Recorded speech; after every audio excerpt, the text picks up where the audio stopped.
এতক্ষণ পরে রোদ উঠলো।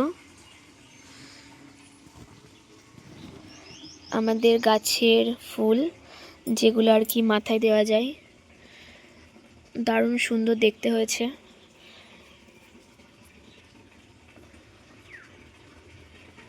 আগে এগুলো একদম গাছের উঁচুতে ডগায় হতো, এখন গাছটা নিচে নেমে গেছে, নিচুতে হচ্ছে।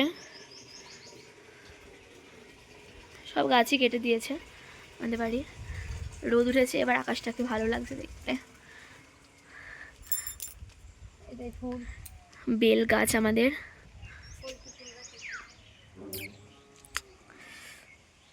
অনেক বেল হয়েছে, কালকে সব বিক্রি হয়ে গেল, কিছুটা আছে। আর এটা হচ্ছে কাঠগোলাপ, যার কোনো পাতার অবশিষ্ট নেই, কিন্তু ডালপালাগুলো আছে।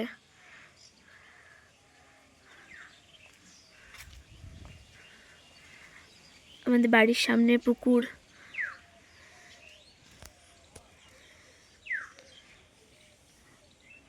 বৃষ্টি হওয়ার পরে রোদ উঠলে প্রকৃতির সৌন্দর্যটাই আলাদা লাগে, আর ঠিক এখন সেটাই লাগছে।